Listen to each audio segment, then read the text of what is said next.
You're listening to China Africa Talk. Jambo, ni Bridget akikuletea kipindi kinachohusiana na China na Afrika. Vous écoutez le dialogue sino-africain avec Bridget. Everything China, everything Africa. Olá, você está ouvindo China Africa Talk com Bridget. سيداتي وسادتي مرحبا بكم في الحوار الصيني العربي مع بريدجيت. While preparing a photo exhibition marking the 45th anniversary of China-Zimbabwe diplomatic ties, staff at the Chinese embassy in Harare made a remarkable discovery. They uncovered archival photos of Zimbabwean liberation fighters receiving military training in China and from Chinese instructors in Tanzania during the 1960s and 1970s. Embassy staff later tracked down several veterans in the images who wrote to President Xi Jinping to express gratitude for China's support in Zimbabwe's liberation struggle. In his January 28 reply, President Xi praised their dedication to national liberation and the deep friendship forged between the two peoples. So, what did China-Zimbabwe cooperation look like during the liberation era, and what lasting legacy has it left, especially for today's youth? To discuss, I'm joined by Douglas Mahia, a Politburo member and Secretary for War Veterans of Zimbabwe's ruling ZANU-PF party, as well as Eric Mpona, ZANU-PF Far East Asia District Secretary for Youth Affairs. Gentlemen, welcome to the program. Thank you, Bridget, for having us. Thank you. So I'll begin the discussion there with you, Comrade Mahia. What is the history of China and Zimbabwe working together in the liberation struggle? Because some people wonder, okay, suddenly they just wrote a letter. Where did this come from? You see, Zimbabwe's history is incomplete whenever it is being written without mentioning the contribution of the Chinese nation to the liberation of this country. Mm-hmm. So really, there is no way we would talk about the victories of Zanla and Zipra without talking about the Chinese people, because we use the Chinese AKs, we use the Chinese ideology, we use the Chinese drills, we use the Chinese uniform, we use the Chinese strategies in order to penetrate the rural areas of Zimbabwe. Wow. So really, there is no way we can talk about the Zimbabwean revolution and forget the Chinese people. Our ideology is also based on the Chinese pattern of liberation, and the stages of the revolution are all those that all nations that fought for freedom will have to follow. That's the principles of the revolution, that you start with the war, you get into the economic phase, and so on and so on. So really, it all came from the Chinese people. And you are aware that our own president was trained in China. That means the Chinese offered this important thing to turn a civilian into a soldier. Right. Is something that the Zimbabwean people should be thankful about it, because it is from these groups that trained in China that we got the Chinese military syllabus in order to train our own if we could. And how far back are we talking about here, Comrade Mahia? We are talking about the 1960s when the president and the colleagues came to China and the others thereafter, but it is the Chinese military syllabus and the political syllabus that became pivotal to our struggle. Still on you there, Comrade Mahia. How and why does Zimbabwe cherish and revisit the wartime friendship with China? You don't befriend a new friend and forget the old friend. Because with the old friend, you have memories, you have issues, you have programs that you had together. And that because a revolution is a process. Right. And you still need to know, like the Chinese people who got liberated, the time they got liberated, they then approached the economic sphere of the revolution, which every other country that got liberated started with the actual military fighting or battles and then goes to the economic phase. The strategies that the Chinese people had, we still need to borrow from the Chinese. So Chinese to us are like brothers, or is a nation we will not ever forget. Remember, the Chinese pattern and the curriculum that we got programmed those who liberated this country. We got independence in 1980. That was the end of the armed struggle and an approach to the economic phase of the revolution, which required different political and economic approaches and strategies that we needed to learn from the Chinese people because they went through the same. Okay, over to you, Eric. You are young, based in China, and this is like a totally different time frame. Fast forward from 1980, 46 years later, you are here in China. Now, Eric, on January 28, Chinese President Xi Jinping replied to the war veterans of Zimbabwe. What does the letter reflect about the revolutionary friendship between China and Zimbabwe, and how does this friendship endure today? Yeah, I think President Xi's reply is a profound gesture, and it's a reflection on the enduring revolutionary dynamic and all-weather friendship between our two countries, which has stood the test of time, as Comrade Mahia was just saying. I understand that the veterans, in the letter that they wrote, they were reflecting on their revolutionary memories, particularly the military training in China. You just heard Comrade Mahia saying that what we used was Chinese philosophies, Chinese military weapons, Chinese military strategies. And also in their letter, they were also expressing the gratitude to China towards its solidarity and the support during our liberation struggle. Right. But I actually would want to highlight that I think President Xi not only acknowledged or honored the veterans for this historic contribution in laying a strong foundation for our friendship that we are seeing today and that we are enjoying today, but also reaffirmed that China unwavering commitment has always been there and stood side by side with Zimbabwe, just as it has done during the liberation era. As our country, Zimbabwe, continues to pursue its development, we are going to also see China standing side by side with us. As Comrade Maya just said, that it transformed from a liberation struggle, a revolution for independence, to a revolution for economic development. So I think this revolutionary friendship has evolved from that era to what we are now seeing, a comprehensive partnership that is characterized by high-level political trust and deep people-to-people exchanges, which are rooted in, I think, mutual learning and mutual understanding. Yes, you want to understand that the global fight for supremacy has taken the world to an international political, economic, and even military platforms. And it is only China and other countries that stood with Zimbabwe. Today, even before, when Zimbabwe, it was after recovering its land so that the land would be returned to its rightful owners. The West then returned the fire by slapping Zimbabwe with the international sanctions. And it is only the Chinese, the Russians, and others who stood by Zimbabwe. So this makes us feel that Chinese people continue to be on our side, continue to support the masters of Zimbabwe. We are living in a global world. We cannot work in isolation. Right. And the Chinese are our friends. Eric, in his letter, President Xi Jinping noted that in their youth, the veterans devoted themselves to the great cause of national liberation. They left their homelands and forged a profound friendship and comradeship with China in the struggle. Now, what inspiration do you draw from this as a youth, and how does this shape your role as a youth in China-Zimbabwe relations?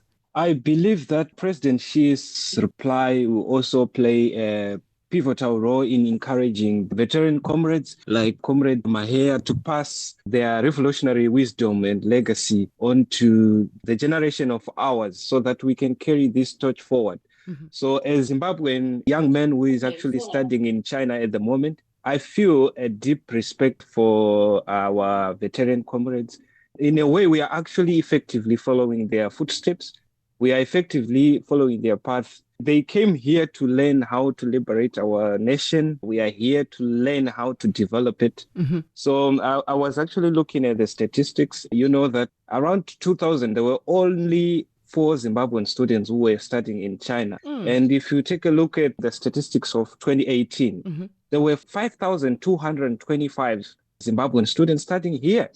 So this massive increase in the number of those who are coming to the East to further their education, it's actually a signal or something that is providing a strong foundation for our future. So moving on forward, I think the key lesson that we must draw from these veteran comrades is how to then successfully transfer this knowledge we acquire here back home. We just heard it from Comrade Mahia that they learned the Chinese philosophies, they learned the Chinese military strategies, and they took that back home. It is those strategies that they used to win our liberation struggle, to actually mobilize in the rural areas and all that.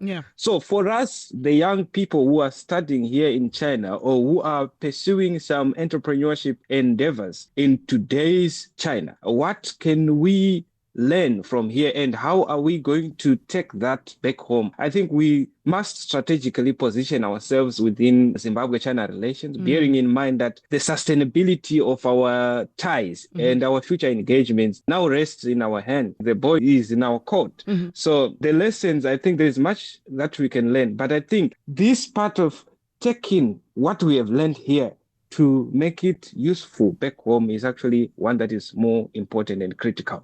Okay. Comrade Mahia, we know that in 1964, the Nanjing Army Command College of the Chinese People's Liberation Army in Jiangsu province trained a group of young Zimbabwean freedom fighters, including President Mnangagwa. How did this contribute to Zimbabwe's liberation, and do we still have similar exchanges post-independence among the youth? Yes, Bridget, as I said earlier on, the training that we offered by the Chinese people, which included the training where we have our president today, he has got a pattern, a thinking, a progressive mind molded around the principles of the revolution as he acquired that knowledge from the Chinese people. All right. Now, today, it is important for this relationship to be further pursued by understanding what I call force, because it is the army that they trained, which was called Zandla Force. So the Zimbabwean people used this military force. Now, today, to incorporate the young people, there is need for the same people who were trained in China, which is the war veterans, to be able to come to China and be able to understand how China then transformed its forces from the political liberation of China to the economic level of the Chinese people. And it is this force that then needs to be reinforced by the young people in understanding how China has done it. This is how Zimbabwe will then be able to use the same socio-economic development with Chinese characteristics to be transferred to the Zimbabwean situation. All right. We have got what we call today a War Veterans Family Wealth Trust. It is an artificial person whom we are advocating to get value in order to be able to get money to finance the war veterans and turn the war veterans from being political soldiers to become economic soldiers to fit with the current political trends to develop our own economy. It is at this stage that when we get assistance to enrich this War Veterans Family Wealth Trust, then we take on board the young people and as what happened during the liberation struggle, that the president and his group then took the syllabus to teach people in Zimbabwe. We need to do exactly the same in these times of economic development.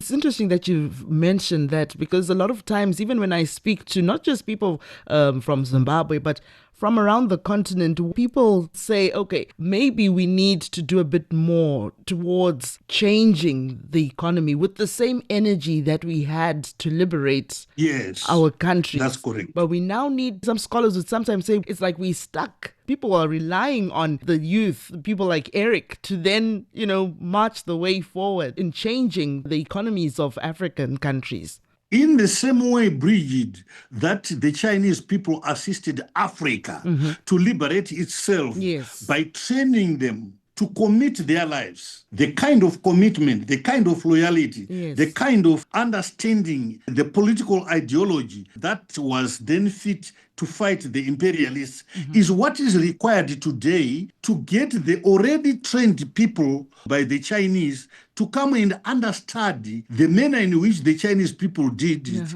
And when we come home, we then become like what happened. Our president and others then took the syllabus to train others. Then it is the war veterans today, if they come to China and understudy this process and then reinforced with the youth, we become a big and strong army to fight the economic battles as we fight the imperialists. Still on you there, Comrade Mahia. I'm just curious, what do other veterans from Zimbabwe's liberation era and yourself remember about China and the support received when you speak with them? Do you maybe sing songs and say, oh, remember that time when we had to learn the language, or we sang some liberation songs? I know where war veterans get together, there's some songs that are sung. Do you? Yes, it's true.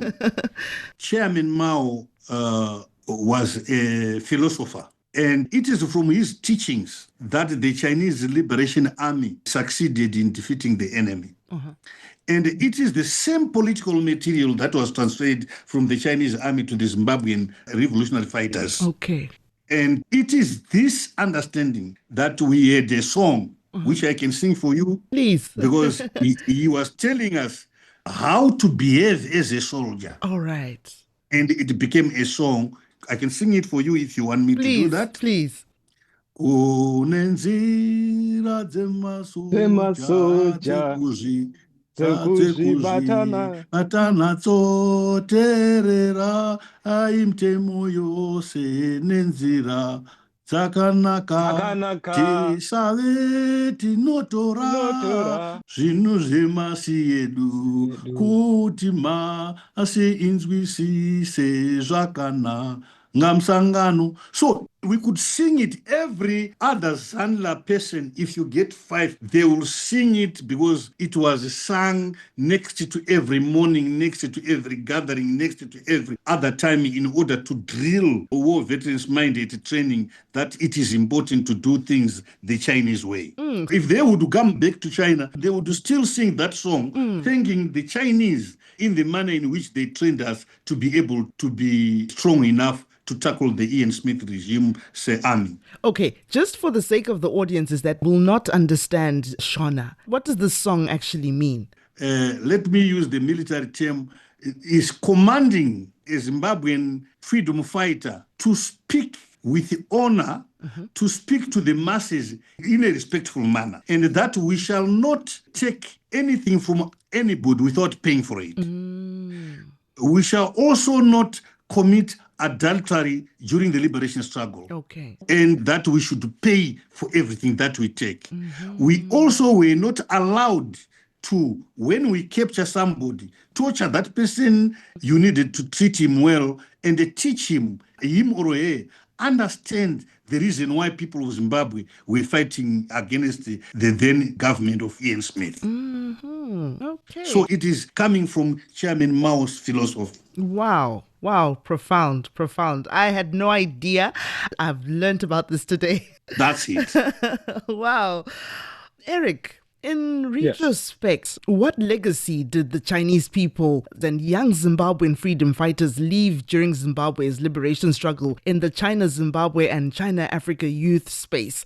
Comrade Mahia just sang a song that they sung during the liberation, inspired from the teachings that they got from Chairman Mao, which already for me is a legacy. The song carries so much weight, and we still hear this song on Zimbabwean radio, Zimbabwean TV. I want to know from you, as a youth now, and you are the Far East Asia District Secretary for Youth Affairs for the ZANU-PF. What legacy does this now leave behind? I heard you singing it as well. What does it spark in you that, no, you know what? I need to move forward now. Okay. Bridget, this is a revolutionary song that is not history, it's alive.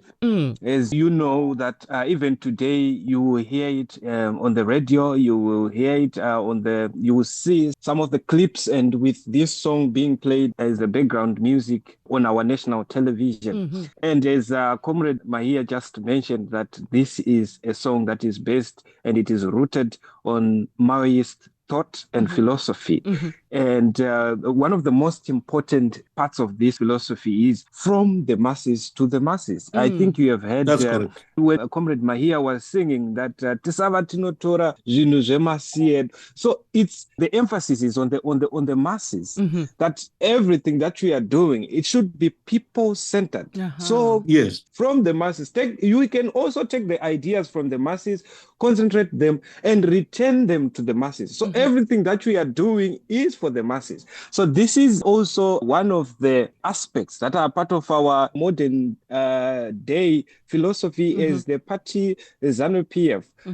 I stand to be corrected, Comrade Mahia is here, that we now say that we are also building socialism with Zimbabwean characteristics. So there is a lot that we have learned from our engagements with China and also building on these revolutionary engagements. So I think beyond that, some of the legacies that we have to cherish is this spirit of fighting and unity.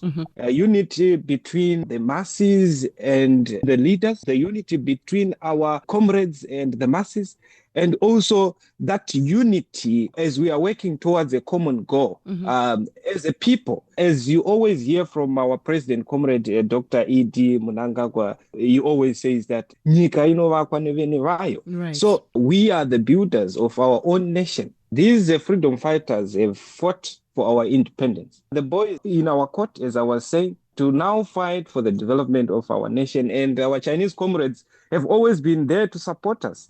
And in this era of globalization, we now need to support each other, building on our revolutionary ties. Now we need to foster even more comprehensive exchanges. China has been developing so fast over the past decades. If we are even checking the statistics from the time we got the independence, 1980 up to now, the economy has been growing at a pace that has never been seen, which is shocking. So there is a lot that needs to be done in terms of our cooperation and our partnership. So let us, the young people, come out here to China and learn all these technologies, bring these experiences back home and develop our country. There are plenty investment opportunities as well in Zimbabwe. So let us also bring these Chinese friends and work together, furthering our economic ties. As I was saying earlier on, that we have evolved from liberation struggles to now what Comrade Mahia was mentioning as it's now an economic revolution, whereby we are trying to foster the development of our economy. Although we are facing some challenges, such as the Western sanctions in this era, we have got to work closely with our Eastern allies. Comrade Mahia, China and Zimbabwe have maintained steady bilateral ties for 46 years. What tangible outcomes have resulted from this friendship, especially for the youth? I'm coming from this other period time of struggle, and the Chinese people, we have stood together with us. And the force that the Chinese people trained is the force that maintained the necessary political integrity that the government of Zimbabwe, the government of ZANU-PF required in order to navigate through the difficult times that was made available by the West. We have taken as Zimbabwean fighters that the Lancaster House Agreement was not an agreement. It was a military strategic retreat in order for the enemy to be able to reorganize against the people of Zimbabwe. So we have taken Chairman Mao's philosophy, and our president is also saying the same when he says, nyika inovakwa nevenhu vayo. It is coming from philosophy that we had during the liberation struggle, or a revolutionary principle which says we are our own liberators by direct confrontation. By that time, we confronted the enemy. It is still the same in that we need to continue building up the war veterans that fought during the liberation struggle. The important element in them is the political consciousness, which has a degree of commitment, loyalty to the party. We then need to be reinforced by the young people to be with us so that we keep the army intact and forceful enough against the organization by the West to reoccupy Zimbabwe again economically. So really, it is important for us to do that. And that is why I was talking about the need for Zimbabwean fighters to be assisted in building up a collateral body that allows them to economically function in this economy in support with the initiatives of Zimbabwe. Let me tell you what the Chinese have done over the period. In the continuation of what they did, the Chinese people have assisted the people of Zimbabwe to build a beautiful parliament. All right. Beautiful parliament. Zimbabwe is now producing next to the best and has next to number one steel manufacturing plant in Manise. It is being assisted by the Chinese people. Right. The Chinese people went further to assist us to produce cement, Sino-Zimbabwe. It is the Chinese people. The Chinese people have assisted us to put in place elementary economic infrastructure like bridges, like hospitals and other things in order to assist Zimbabwe to be able to confront the enemy that is fighting against us and be able to stand on our own. In other words, to achieve the economic goals that we have. Right. Today, Zimbabwe's economy has developed. Our inflation rate is now in single digits. It is the Chinese that have assisted us. Just to wind up our discussion, Eric, we can see from this discussion that veterans are living witness to the profound historical bond between Zimbabwe and China. What message now, as youth, would you give to the youth of China, Zimbabwe and Africa to encourage them to carry forward the bond forged in the fires of Zimbabwe's liberation struggle and strengthen China-Africa people-to-people ties? Zimbabwe, we have got 62% of our population being under the age of 25. Right. And if you take a look at the entire continent, we are the world's most youthful continent. We have got median age of 19.7. 75% of our population is under the age of 35. So that means that we have a huge population which is young. And that means that there is need to emphasize the role that the youth would play in shaping the future of the continent. So the same applies to Zimbabwe. So when we talk about our engagements with China, it is actually very critical that we emphasize the role that the young people are going to play from now going forward. And for us to play an important role, we should first learning from our veteran comrades, like Comrade Mahia here. That revolutionary spirit that shapes the philosophy, the strategy of our nation, and also that actually has created the foundation of the bond between our two nations. It's something that we cannot learn from the textbook.